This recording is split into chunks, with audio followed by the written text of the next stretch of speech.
Hey friends, welcome back to my channel. How are you doing? I hope you're doing well. Welcome back to another video. Today I'm going to be sharing with you every book that I read in February along with my March TBR. Honestly, the past 2 months I've just been combining the two. One, because I haven't really been making a TBR until February, March. I hadn't made a TBR since like November.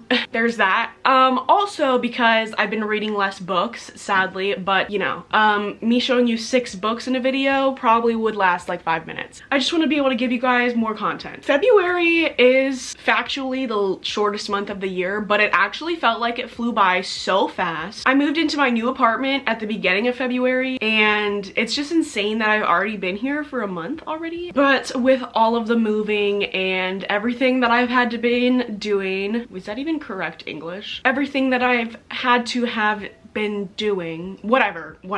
I did read 6 books, and I'm going to share with you each and every one that I read. We're gonna start with the very first book that I read this month, which was none other than The Do-Over by Lynn Painter. I read this for my Reading Romance for a Week video, so if you haven't seen that, you definitely should go watch it. I gave The Do-Over a 4-star rating. I honestly thought it was really cute. I really liked it. The Do-Over is basically a story about this girl named Emily, and she relives Valentine's Day over and over again. I was very unsure about, because I feel like obviously it gets repetitive. That's kind of the point, but you know, can just get boring after a while. But the way Lynn Painter did this story, she did such a good job. It was like, you know, the day repeating, but most of the story is just one of the days spread out throughout the whole story, you know? So I feel like it wasn't as repetitive and as boring, but it's also kind of hard to feel invested in the romance in these kind of stories, because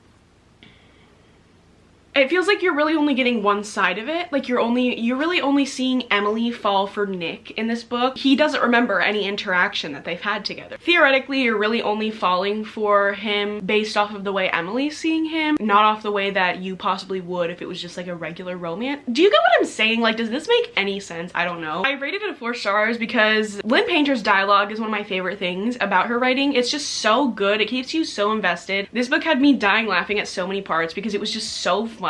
And I actually have a theory about this book, and if you've read it, then we could probably share our theories, but I don't want to share it because then it gives away literally a huge part of the book. I did rate this 4 stars. I did really like it. Then the next book I read this month was Corrupt by Penelope Douglas. I actually started this before The Do-Over, but I didn't finish it till after because I was actually reading it on my Kindle, but after I read the book, I had to buy the physical copy because I had to, simply.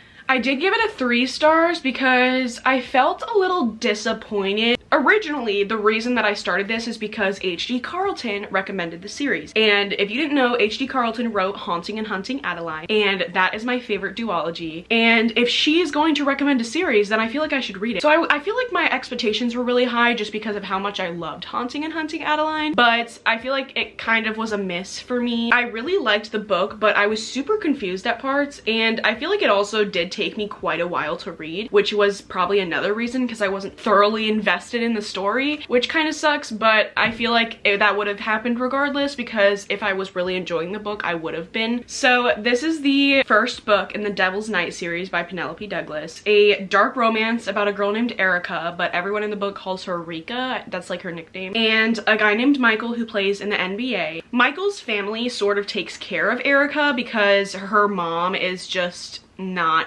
doing well. Throughout most of their life, she has mostly been dating Michael's brother, Trevor. Erica doesn't really like Trevor. Like, their families just kind of wanted them to be together. Erica's always been in love with Michael, but Michael doesn't give Erica the time of day, doesn't even really pay her any attention whatsoever. Michael pretends that he doesn't notice Erica, but he's always had the same infatuation with Erica. So it's kind of like a forbidden romance because they're obviously not supposed to be together. It was kind of giving Wattpad throughout a lot of the story.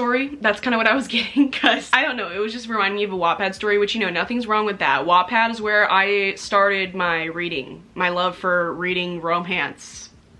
Smutty romance. Dark romance originated from Wattpad, y'all. And in my notes, I wrote, honestly so confused on what even is supposed to be happening, and I'm currently on page 300.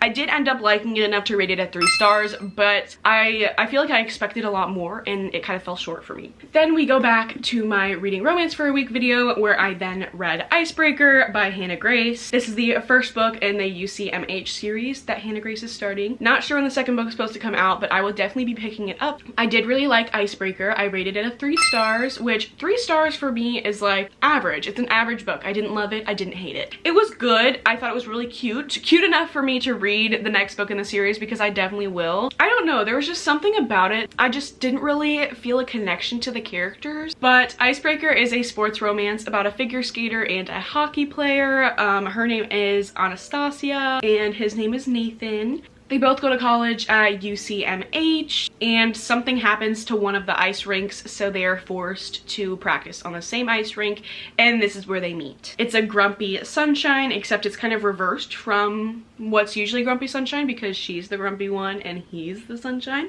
It was definitely spicier than I expected it to be because, I don't know, whenever I see like the cartoon covers, I never expect it to be as spicy because usually they're more like fluffy romances. When I think of like a spicy romance, I'm thinking like this cover, you know, like you see the difference here. It did feel kind of repetitive for a lot of the book because it felt like they weren't really even doing their sports. They were just going to parties all the time. Like a lot of the book is them just at parties. Closer to the second half of the book, it definitely was more of like a bigger part of the book. But in the beginning, it felt like they weren't even like in a sport at all. It just felt like they were meeting each other at college parties. I love Nathan's friends. I really hope that the other books are about them. They also did a thing where they like played house together and I thought that was really fucking weird. Why are we playing house? I don't like that. And then the last book that I read for my reading romance for a week was Juniper Hill.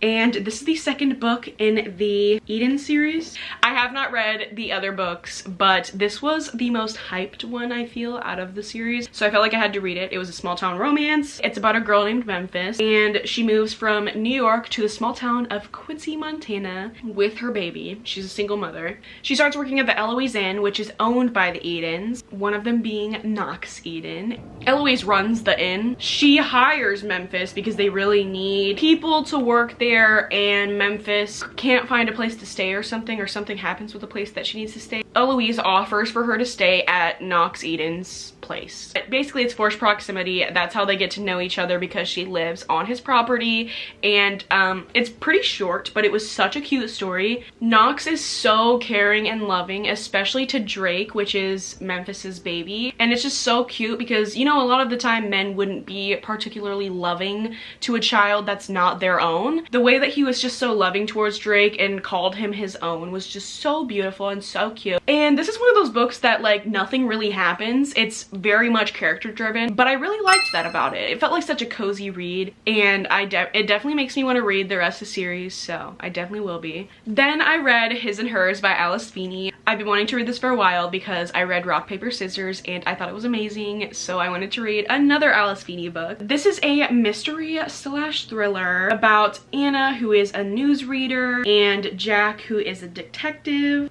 A woman is murdered in their town and Anna is immediately on the case, except she knows things about the case that people wouldn't particularly know because the information hadn't come out yet. And she was also friends with the girl who got murdered. And so Jack, the detective, is suspicious of her until he becomes a suspect in his own case. I was literally on the edge of my seat the whole time. Love Alice Feeney's writing. Every chapter ends in a cliffhanger, just like Rock, Paper, Scissors, and that definitely keeps me wanting to read. I literally didn't want to put it down, and I absolutely love finding a book like that because it's just so nice to find a book you just are so enthralled in that you don't want to put it down, and that's exactly how I felt with this book. I thought that I had the plot twist. I was like, oh my god, I've got it. I'm such a genius. I know how it ends, and I didn't. I didn't get the plot twist. I probably would have never guessed, but it was insane. Let me tell you, if you guess it, I will be impressed. I gave His and Hers a 4 stars. I thought it was so good, and I definitely want to read Alice Feeney's other books. And then the last book that I read in February was none other than Magnolia Parks by Jessa Hastings. I did a reading vlog on this book. There's no spoilers, so if you're interested and want to see my full entire thoughts on this book, definitely recommend to watch that. This is a very, very toxic romance about Magnolia Parks and BJ Ballantyne. Their love for each other is just so suffocating. It's intoxicating. You are just so in love with their characters, but so angry at them throughout the whole book. I love Jessa Hastings' writing. It's just so poetic and beautiful. I literally fully annotated this book, but I have so many favorite quotes from the book. I share a lot of them in that video, so definitely go watch that because you need to listen to some of them. They're just so beautiful. I love her writing. I'm so excited to get to the second book. As you can probably tell, I did give Magnolia Parks a 5-star rating. This was my only 5-star read for the month of February, and I think it is highly deserving of that rating. I absolutely love this story. The way the author writes is just, it makes me want to constantly keep reading. The dialogue is hilarious. It reminded me so much of the Addicted Calloway series dialogue, where I just love when they're all just talking to each other. It's one of my favorite parts of the series, and I feel about the characters the same way that they feel about each other. It's a love-hate relationship, honestly. The cover is also so symbolic to the story. Like, once you read it and you look at the cover, every single little thing in the cover portrays the story. And I love that. That's just so, I don't know, that's just so cute, because a lot of the time the cover is just like some cute shit, you know? But those are all the books that I read in February, and now we are gonna go on to my March TBR. Once again, probably really overdoing it. Probably not gonna read all these, but a girl can dream, you know? This book was on my TBR last month, and it is going to be on my March TBR because I would really, really like to read it, and that is Crooked Kingdom by Leigh Bardugo. I literally thought I was gonna read this last month. I don't know why I did. Well, I know why I didn't. I just simply didn't pick it up, but I'm really, really hoping to get to it this month because I know I'm gonna love it, so I don't know why I'm having such a hard time picking it up. Hopefully, you will see this in my March wrap-up. Then we have the next books in the Shatter Me series. I read Shatter Me in December, I think. It could have been November, one of the two. I have yet to pick up the novella in the next book. So this is actually 2 novellas, and I've actually started it. I'm on page 8, and I did that forever ago, so I'm definitely gonna have to reread the first chapter. Basically, you read the Destroy Me novella, then you read Ignite Me. Oh, that's not what it's called. Then you read Unravel Me, and then you read Fracture Me. Very confusing. I have put it off for so long, and I don't know why, because I really, really like Shatter Me. It was a 5-star read for me, so I have no doubt in my mind that I'm gonna love these two. Then we have Addicted After All by Kristen Becker Ritchie.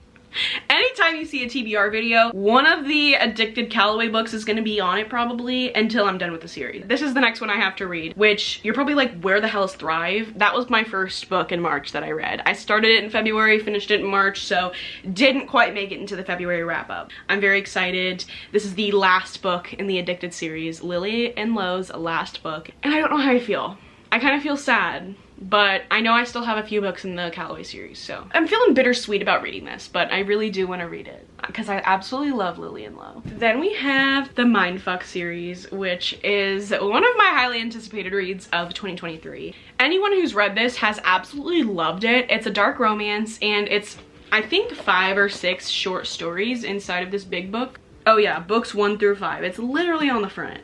But this is basically about a girl. She's like a serial killer and falls in love with the guy that's working on her case. Not entirely sure. I kind of want to go into it blind. I feel like dark romances are amazing to go into blind. Unless you need to read the trigger warnings, then definitely don't do that. But I know there's definitely a lot of triggering stuff in this book, so don't pick this up without reading those if you need to do so. Then we have another Tahereh Mafi book on my TBR, which is This Woven Kingdom. I've heard a lot of people talk about the second book that just recently came out. I can't remember what it's called, but this is the first book in the series, and I really liked Tahereh Mafi's writing in Shatter Me, so I think I'm really gonna like this. And I just wanted to put another fantasy on my TBR because I feel like I have so many fantasy books to read, and I have been reading like mostly romance. This is a forbidden romance. Stephanie Garber and Cassandra Clare both left a comment on it. Love that. Persian mythology inspired fantasy series. Okay.